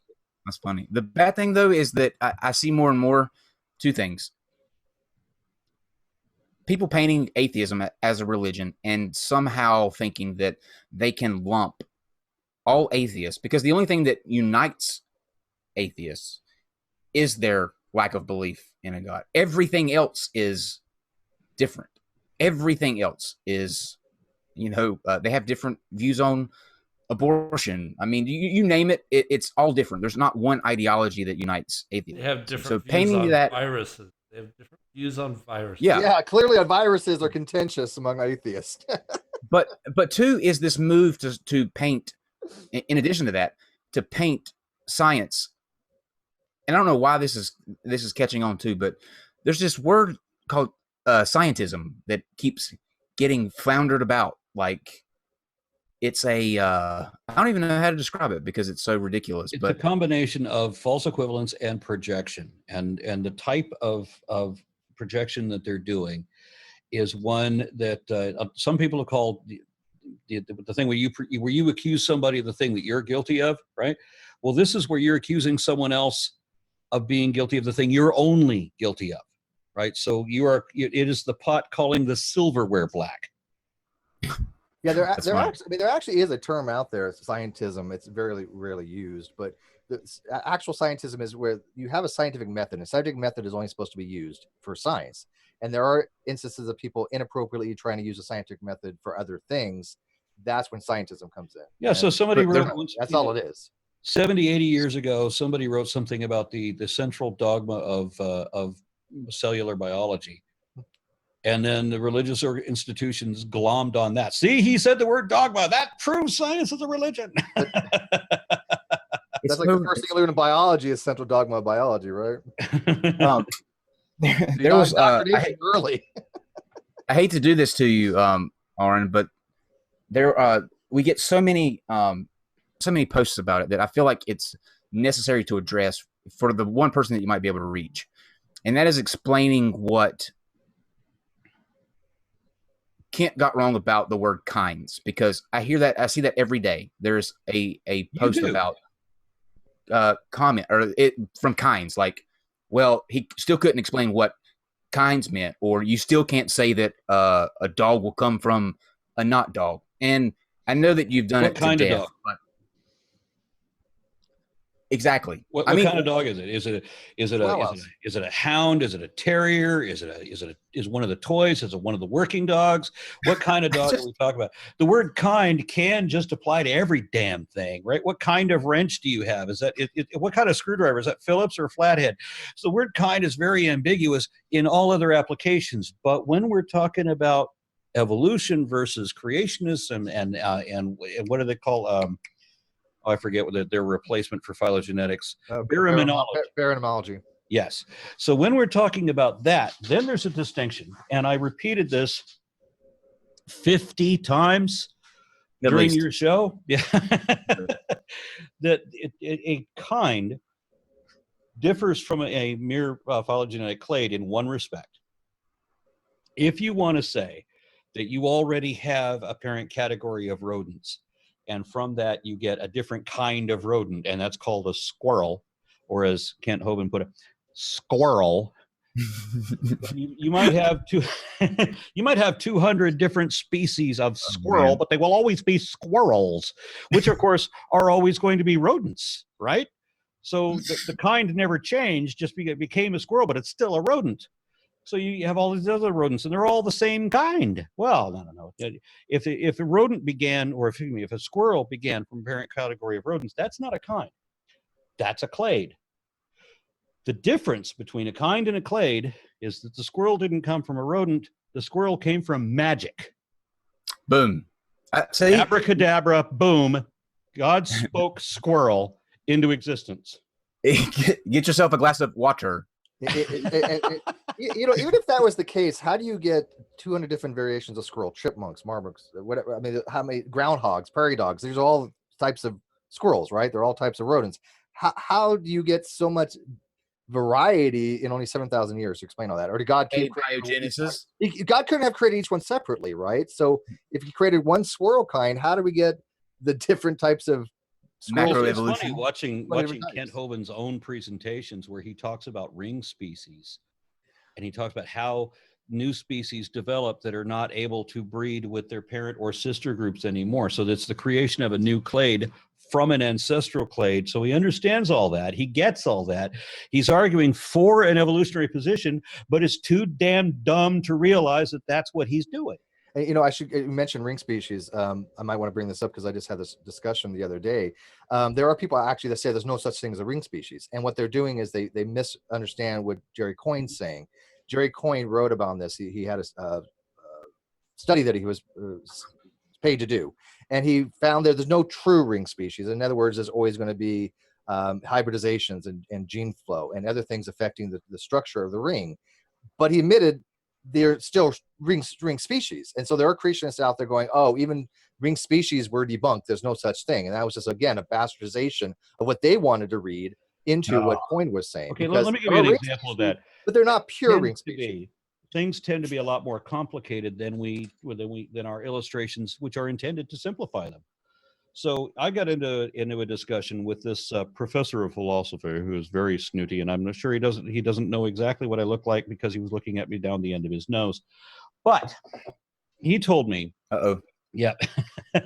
he told me that Daniel Dennett said that the mind does not in fact exist, and that Daniel Dennett does not exist because the mind does not exist. And this is what Dennett said. And so I have to agree with Dennett because Dennett is an atheist who believes the mind and that Daniel Dennett does not believe that he himself exists. Now, of course, I have to go back and say, what the hell is he referencing? I mean, I know Dennett, but I mean, no, I still got to go figure out what is he talking about? What did he get so wrong? And eventually I found it. And of course, Dennett didn't say anything like that. Surprise, surprise. He said, the mind does not exist in any one single part of the brain. There isn't a part, an individual location of the brain in which the mind exists. Now, if you stop it there, maybe you could translate it. But I think we can already see that it's not fair to say that the mind does not exist. No. The mind is not at all. The mind is the total. It's an emergence. It's exactly. It's an emergent property of the totality of the brain, of all of its functions, all the data that it produces in the memory regions and everywhere else. That's the fair statement. The mind does exist. Daniel Dennett does exist, but the mind doesn't exist in one specific lobe. Yeah, that's or strange one for specific philosophers. area. So this is how they misrepresent everything. Yeah, I mean, the one thing that most philosophers that I've talked to, and I do talk to quite a few, the one thing that seems to be in common is that the one thing you do know for certain is yourself. Everything else you can theoretically question. You can be a solipsist. I'm not so sure anymore after last night. But the one thing that you tend to agree, it's self-refuting to say you don't exist in some way, right? Even if Wouldn't it be great if still we did our classes in education? Wouldn't it be great if we actually taught lessons where you have to give people an idea that in order to have an idea to have value, it has to be able to show its potential. Does your explanation work? Are you explaining an actual observation? What is the reason that you are suggesting what you're suggesting? And it can't just be because I want to believe I'm special. It's got to be something more than that. Although that applies. And how do we know if it's wrong? We can't ever prove it wrong. Then it's no good. Wouldn't it be great if people, because they're fine asserting empty nonsense that has no evidence to back it up, as long as you never prove them wrong. They don't need proof that they're right, as long as you can never prove them wrong. But what if the reality is that in science, if you have no indication that you're right, you're wrong. That's it. You're done. That's very true.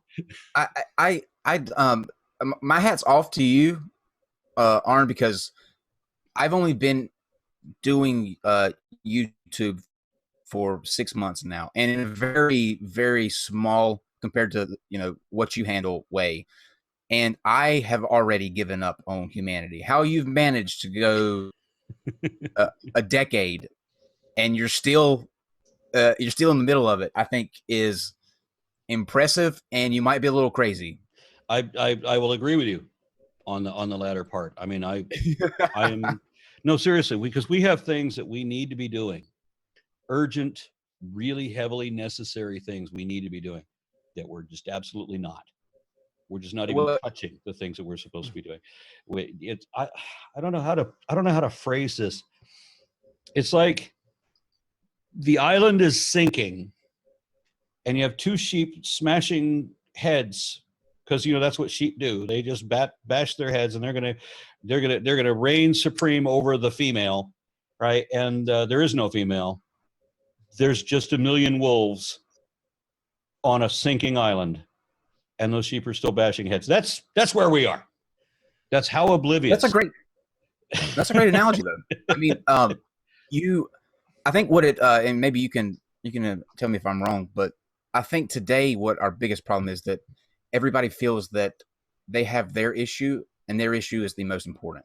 Everybody's on the extremes now, like whether it be feminism, alt-right, like everybody's moving out to such extremes now that everything that's not in their bubble is instantly against them, and that blocks any kind of working together or communication or bridging that gap. And the more that everybody is pushed to those extremes, the wider that gap is. And I think there's going to be a certain point where there will be no bridging that. And everybody, I got to add that you are correct, but there's one other dimension that they've added.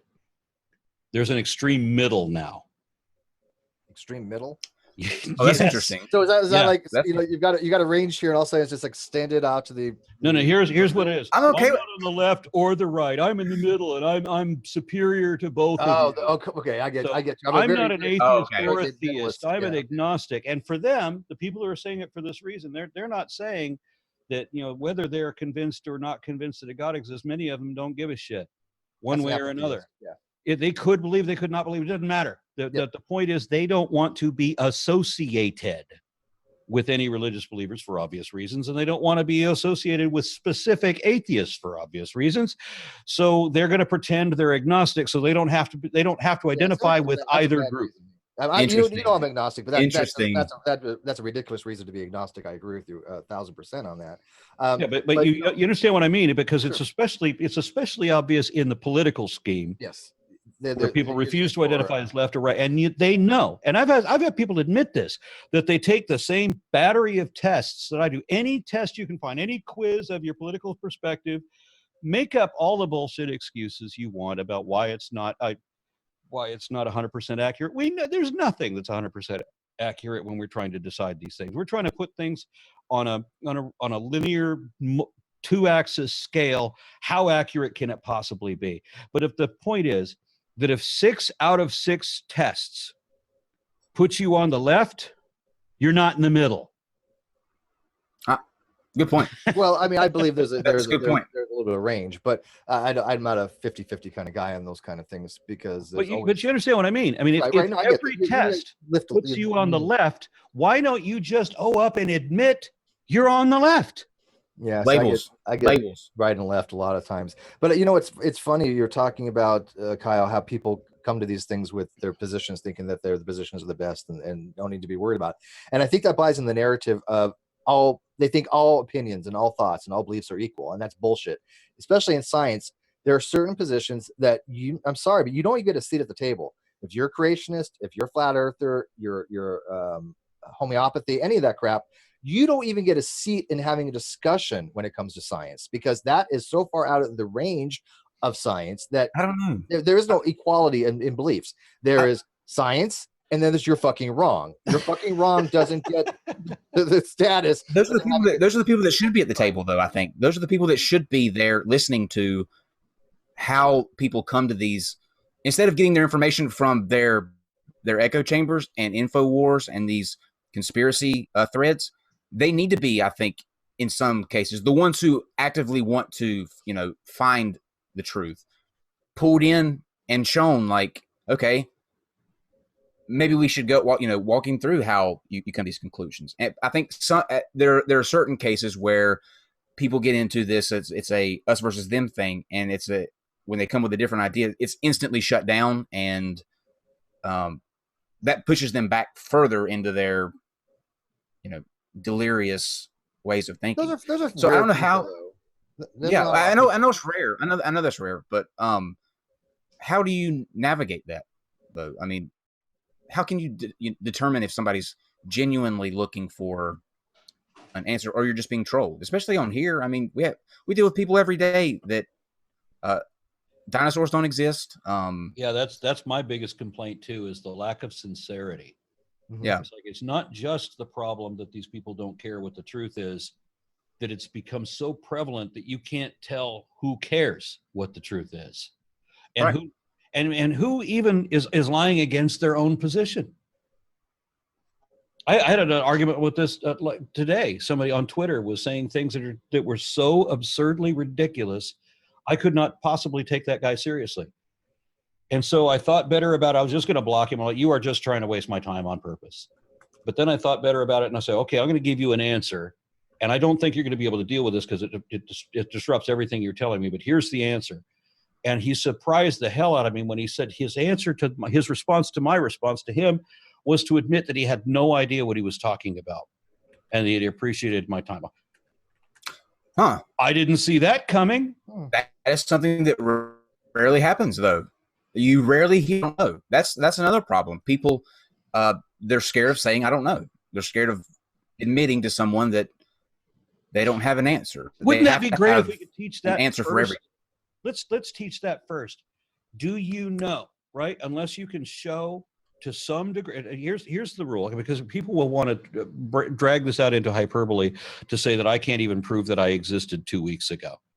Right. Well, in addressing that kind of nonsense, if you can't verify the accuracy of your claims to any degree at all, by any means whatsoever, you don't know it. Yeah, I'm a firm believer in that. I'm not. I mean, knowledge has to be something that has to be true. You have to believe in it, and you have to be able to justify it. If you miss out on the last part, that justification or some kind of reliable beliefs method by which you have that knowledge, then you can't say it's knowledge. It's not knowledge by any theory of knowledge. And I agree with you wholeheartedly. We all forget things, but you know what? We forget knowledge. We have it. And that's more of an epistemic knowledge, but we don't always remember things properly, in which case we have to go relearn things again. But people say they know a lot of things they don't know. Yeah, they do. That's my biggest complaint, is the minister that I saw on TV. I wish I could remember who he was. I would love to play the video that I saw, but I never record it because you don't know. when you see these things, oh, I'm going to want to play that when I eventually get a YouTube channel, when there's eventually an internet invented. But there was this guy who said, I know that I know that I know that I know that I know that I know that I know there's a God. He didn't know shit. Well, okay, he did pass five. That's like a weird variation of the KK principle. It's called the knowing the know principle. I just by hope the, Jesus by the knows way, I know. I don't, Steve, I don't know what kind of a system you use to adjust your green screen. It needs work. Your threshold is a bit high. This is the best. Like, I just mentioning that in the live chat. Funny you mentioned that. They all say my green screen looks really great. And I just told them it needs tweaking. I'm going to get some lighting. I need lighting to fix the problem that I'm having right now that you can see locally, but it's so small on their end for the output that they can't really notice it. But yeah, I tweaked this the best I'm going to get it until I get better lighting. It's a lighting system. Yeah, the light is an issue, but also your distance from the screen. Yeah, I'm gonna push it back a little bit further, and it's logistics. I'm working. I just got it like a couple days ago. I had to teach myself, so my early shit is crappy. I think we can we all agree that we just hope that Jesus comes back sooner than later. You know, even if Jesus is legit, he's not coming back for personal reasons. He's like, fuck you people. I wouldn't come back either. I mean, if you saw the shit, if there is a Jesus and he's looking down, I'd be like, they're on their own now. So the evangelicals elected Trump. Fuck y'all. Yeah, exactly. I've changed my mind. I'm not coming back. Here's the last thing that actually I have just two more questions, and these are fun, just because I'm curious, and one of them's related to something that we've got coming up. But because of where you are, I think that you will have seen this. But before we get to that, tell us about the Ark protest, how that went, and why you went back a third year to protest this thing.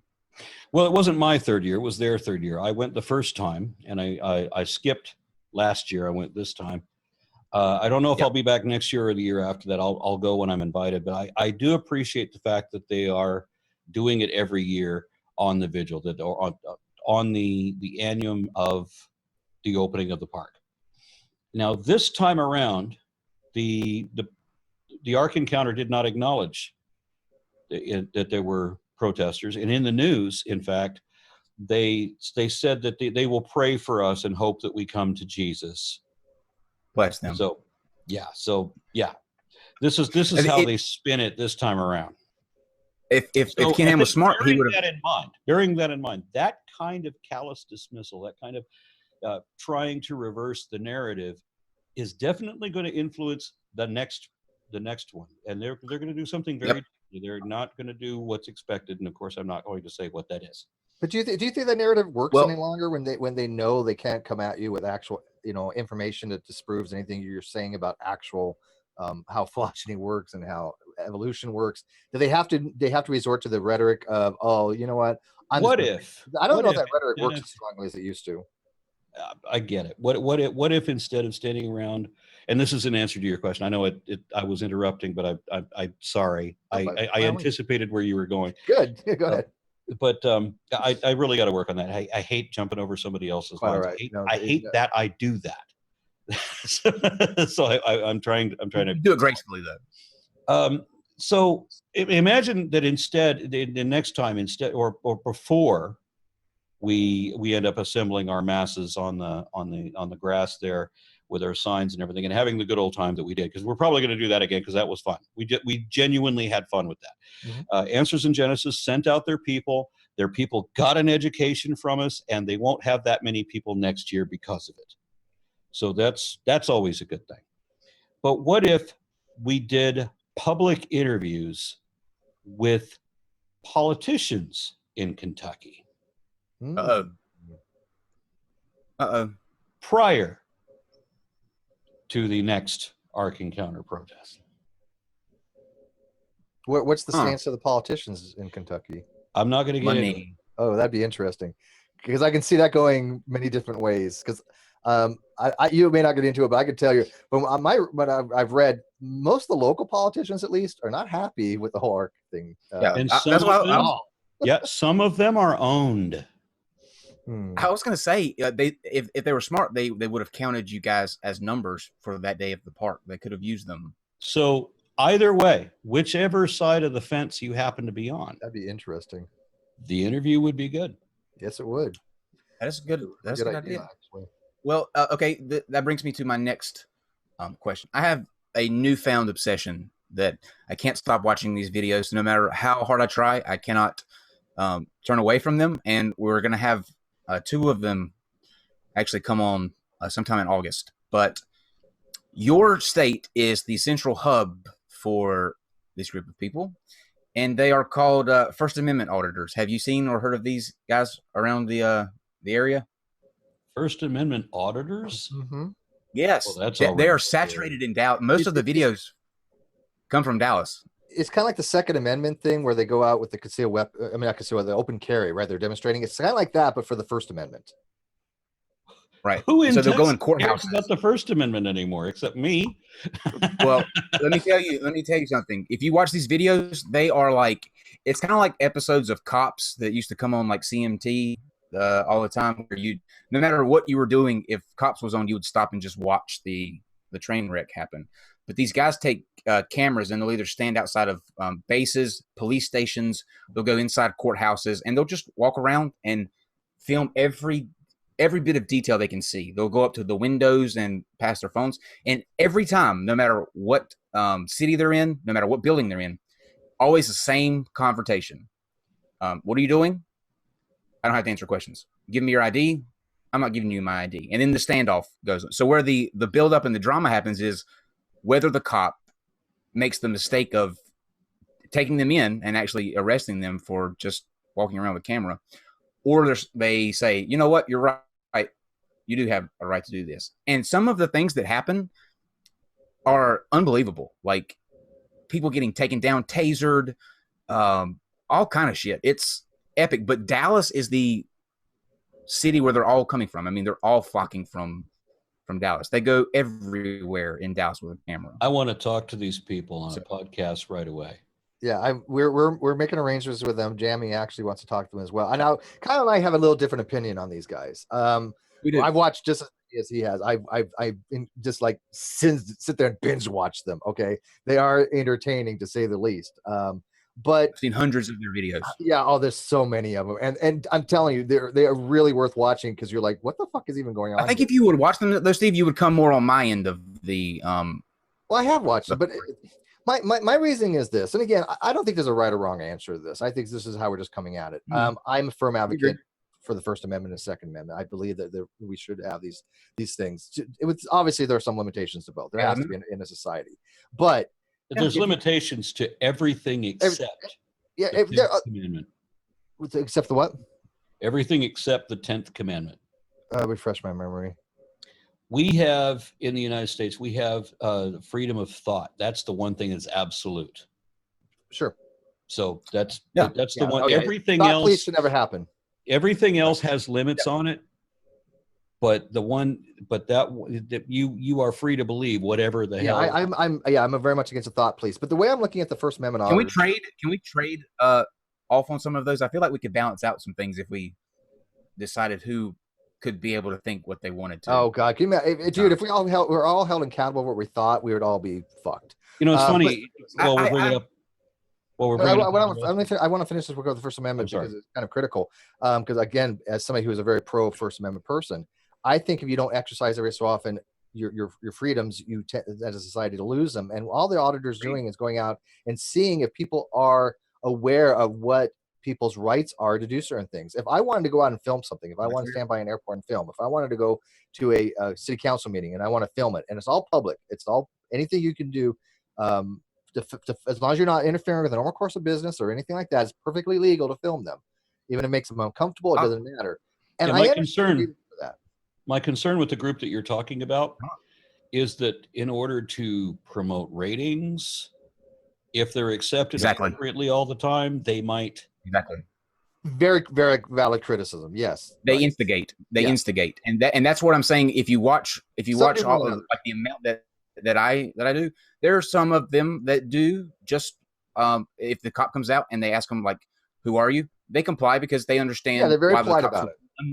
About it. But then there are those who go in solely looking to do everything they can to get locked up or cause a bigger scene than needs to be. There's a difference between exercising your the rights that you get, and then instigating a Yeah, I think that's scene, about criticism to taking leverage. resources. So that's the only thing that I mean, other than that, I believe that you should fight for your rights. Absolutely. Yeah, now I've gone into a number of places, obviously, because I've gotten video of that. When I go give my testimony to the state house, I've got my cameras set up.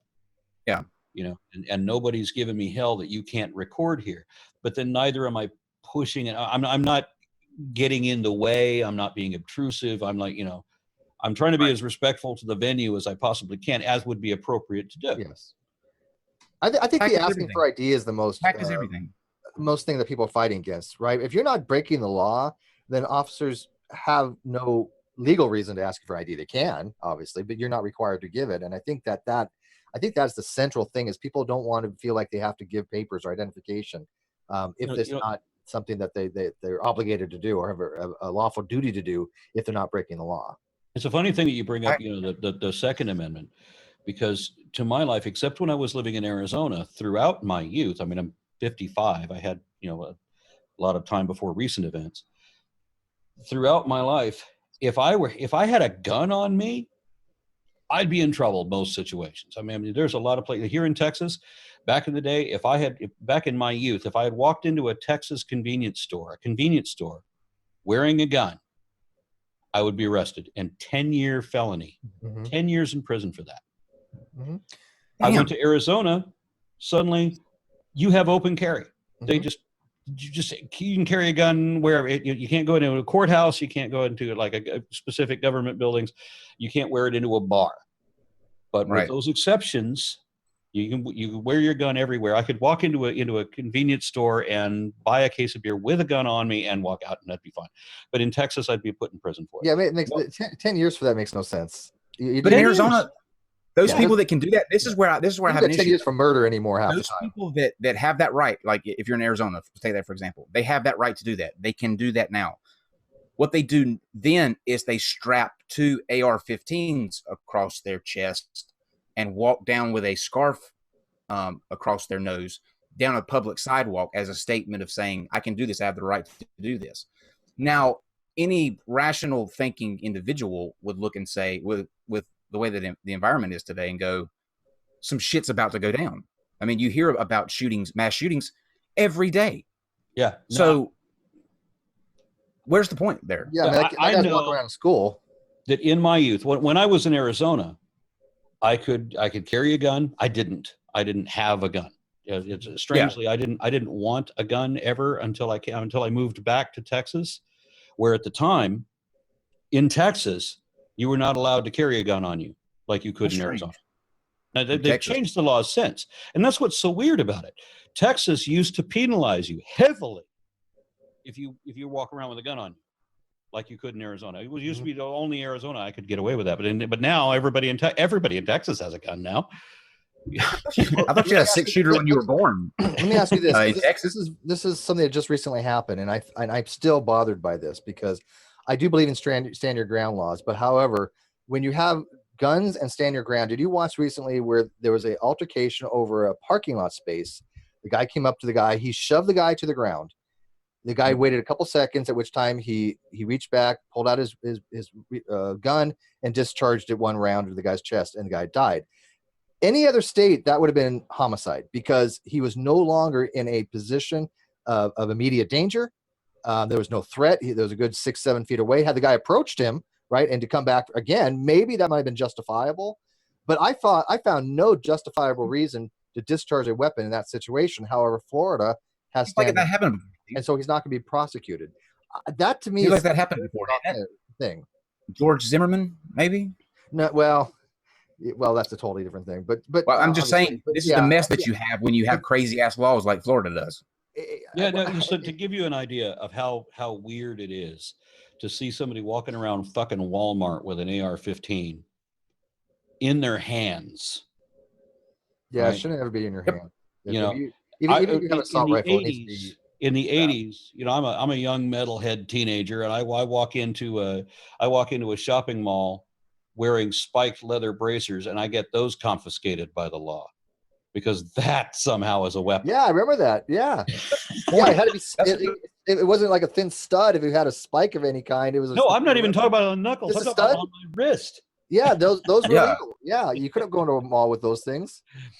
Yeah. How have we gotten so crazy to these days? This is what I ultimately take away from things. We have gotten so bizarre as a human race. The things that we're okay with now that we don't think twice about, 20 years ago, it would have been outrageous. And now we're listening to things like flat earth, viruses don't exist, the moon is a big light in the sky, we're the center of the universe, dinosaurs don't exist, vaccines cause autism. Where in the hell is all of this shit coming from? Trump clarified his statement. I just want to add that to your list. Yeah. Very good. Very good. I don't know.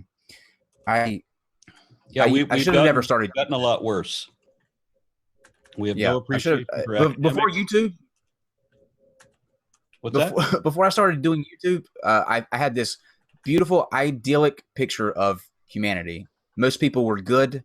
Most people tried at least to do good by others.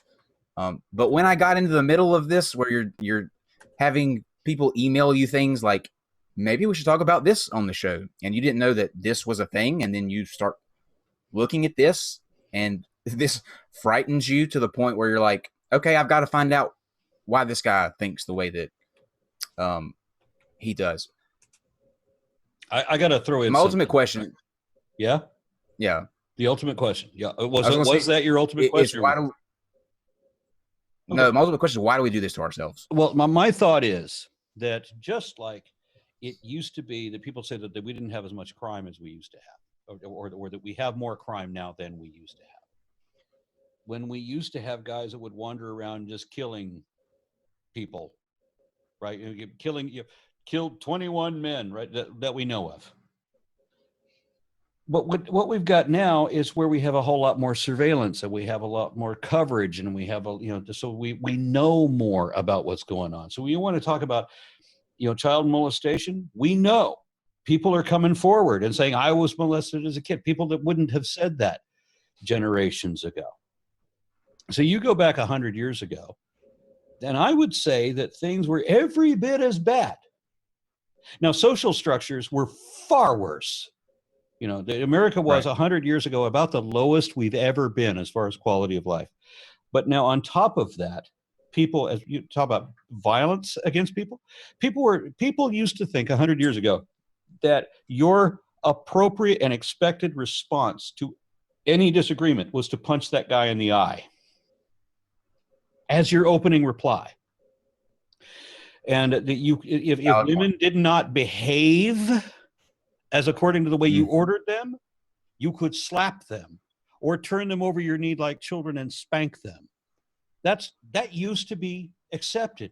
And if somebody were from the androgynous zone, if somebody were, if somebody were queer in some way, then you could beat the hell out of them, because that's what you're expected to do when you find any deviation from what you think is your norm. That was the culture 100 years ago. We are far better than we were 100 years ago. It's just that we're not as aware. We have more surveillance. We have a lot more awareness about what crimes are going on. Can you imagine the crimes that went on at a time when there was no surveillance, when there was no fingerprints, when we didn't have police departments in every town? Just imagine the shit that went on. Good point. I'm glad you said that. That actually restored a little bit my faith. Because when you said the thing with the punching somebody as a way of settling an argument, go back a little bit further, and they had duels where if you argue to the point where it couldn't be fixed, you would literally line up back to back, and one of you wasn't walking out of that argument. Just imagine Vice President Pence gets in an argument online with Bannon, and those two assholes take out their automatics and do a duel. I would pay for that, actually. C'est la vie. Old school, whatever. Yeah. This is an outlier, but I'm okay with that. The question we question is, who do you actually want to win? Well, if it were to happen that they were both skilled enough that they each shot each other dead. Oh, I hesitate to call it a double victory because I don't want to be that morose.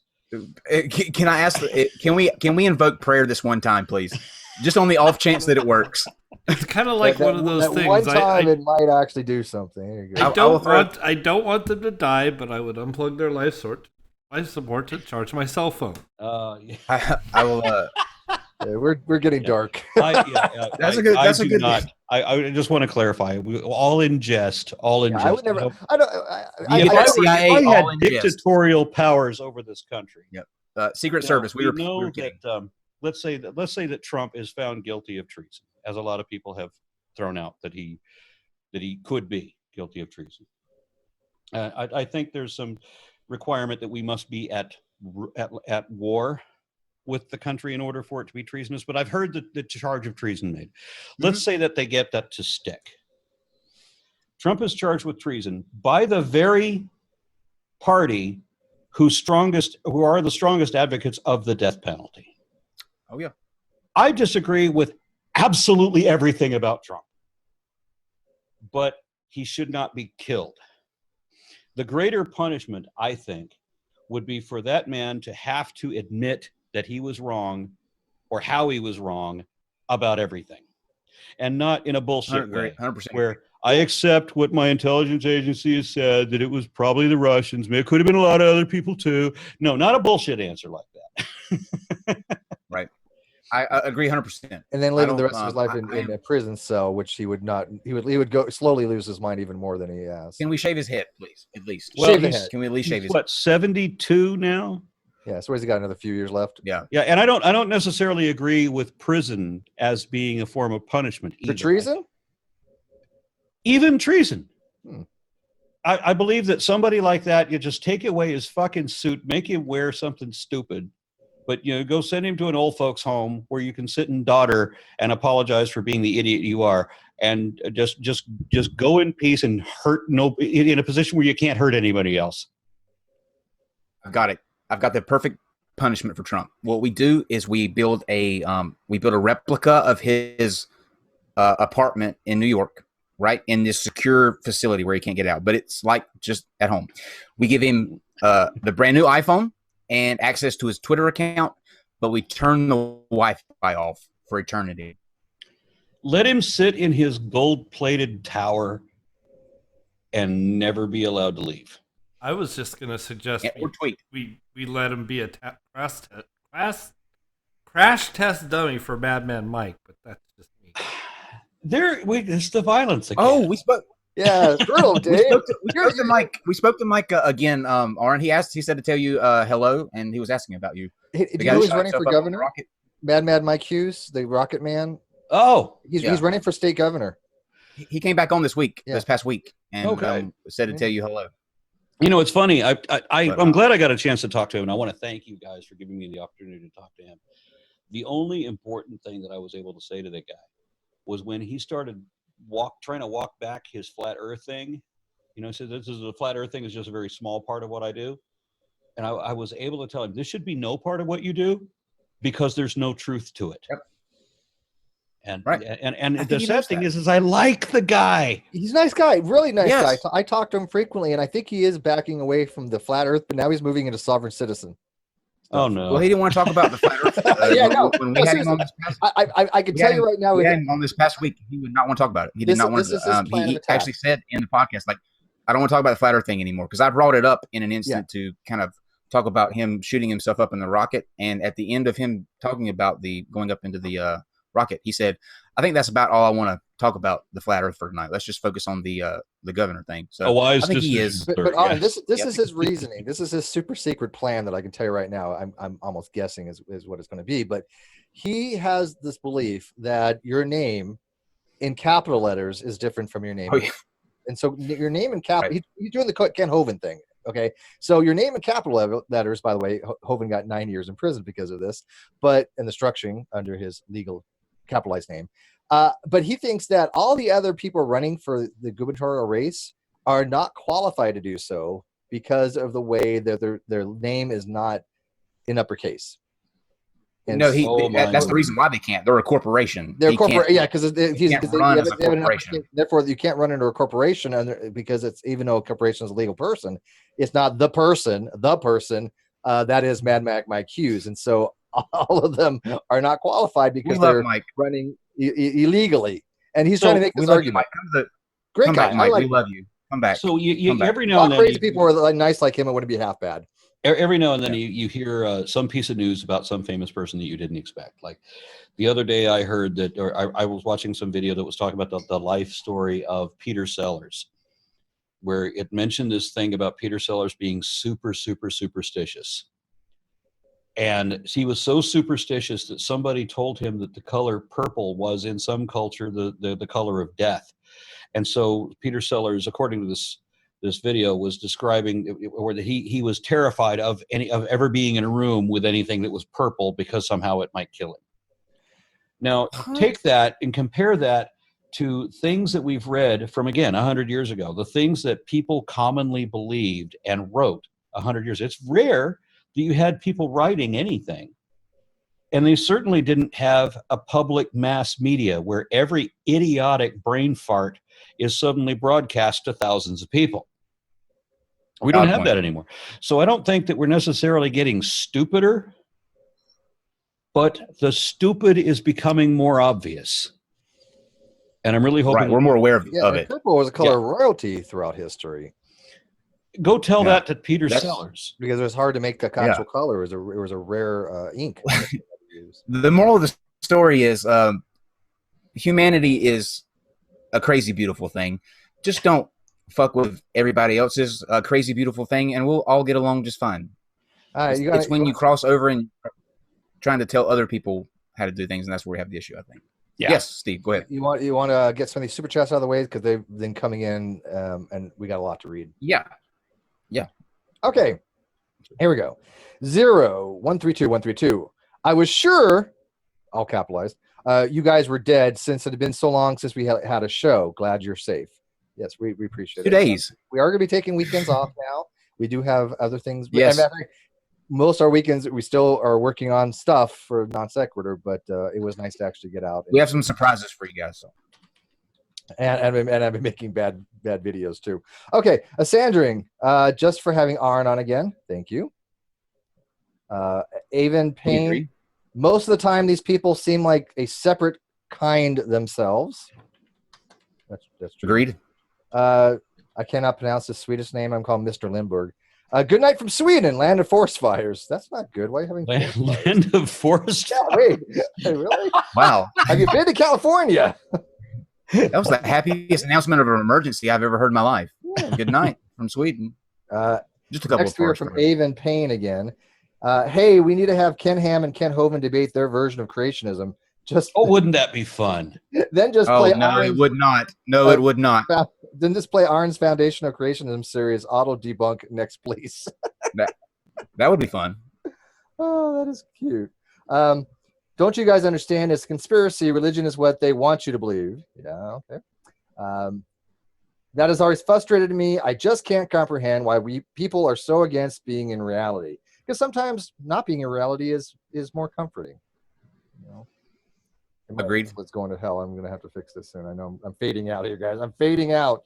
From Jammy, I've learned from Aron how to differentiate between species and kinds. I learned from Ken Hovind how not to pronounce Aron and Wata. By the way, Aron and Wata. He thanks you for the 777 club, Aron. He still does. Okay. Every day, or not every day, but almost every day. I've just figured out a new way of scamming, of fleecing the flock. Thank you, Aron. Yeah, exactly. It should give you a royalty. Sandra again. There are only two options for why someone, quote, believes in a flat earth. Either they're a Poe and don't actually believe it. It's an attention-grabbing ploy. Or they actually believe it because they don't have a high enough IQ to comprehend the concepts. Or all of the above. I don't think they're mutually separate things there or mutually exclusive. Brian, do the accent again. Awesome show, guys. Which accent did he want Aron to do? It wasn't Ken Hovind, was it? It had to be the country guy. The country guy. It was the Texas legislature country guy. Yeah, do the country guy. That was funny as fuck. Country. I don't remember that one. Oh, you have to capitalize on that voice because that was. It was hilarious. a Southern guy that came up to you and started talking about you. It sounded nothing like you. It sounded nothing like you, even though you're kind of more Southern than I've ever been, because I had to get out of California. Yeah, I'm not doing that. I'm not doing that again. But Steve, you look like the Southerner. You look like that was my true empiricism voice when I translated what Matt Dillahunty had challenged people to translate to try to make what true empiricism made sense. This is the voice I did it in. You sound like Colonel Sanders having a stroke right now. I smell burnt toast. To my memory, Colonel Sanders is not that similar to true empiricism. Not in the remote. Not remote. No. The two are not mutually exclusive. But I did try to make sense what he said one time. It was challenging. I failed, but I came close. Even Matt said I did a good job. I could try. Okay. ATP synthase. I keep on saying ATP mayonnaise now. It's like a permanent thing. Brian Stevens went to the hotel Be Fast in Texas. Guy had a gun in his pocket. Maybe are you sure that was a gun, or maybe he was just happy to see you there, Brian? Hey, everything's bigger in Texas. Yeah. Those are the super chats, which we thank you for immensely. Yes. Well, I will now let Aron kind of. I don't know how you would really wrap up all the topics that we've covered, but any parting words that you'd like to say to plug where you can support him and what he does, because I think we demonstrated at the very beginning what he does is important, and we need to continue to support him being able to do that because he is changing things and he's making a difference. So it's always a pleasure to have him on here, and we're glad every time to have him. So Aron, we'll send it over to you, and you can close us out. I appreciate that very much. I have been for the last 4 years a full-time activist, and this is my only source of income now. So the best way to support me, if you like what I do, please consider becoming a Patreon at patreon.com/ARONRA. And we'll okay, short and sweet. One more super chat from Gage. Please to the accent, Aron, pressure. He forgot how to do the accent already, so we're going to have to rewind. You have to watch his video. It was a one-time event. An upcoming video. Yeah, I have to feel it. He has to be in the moment. Yeah. He's like one of those actors that just has to what are they? Method actor. He's a method actor. Okay. Yeah. That sounds like an appropriate. Yeah, I finally got my green screen fixed. Well, that's the best setting I've had so far, huh? Yep. You only wait till the last 5 minutes of the show, Steve. Takes time. Perfection takes time. It's true. Well, guys, we'll see you tomorrow. We will be a full streaming week this week. It's kind of scattered because of the guests and where they're at in their locations. So remember, Thursday is going to be at 2 with Cosmic Skeptic and Dr. Alex Malpass. We'll be back tomorrow at 8 to play What the If with the guys from What the If podcast, Flat Earth Edition. They have custom made a Flat Earth style game around that. So we'll see how well we do. And we'll see you tomorrow at 8 p.m. Eastern.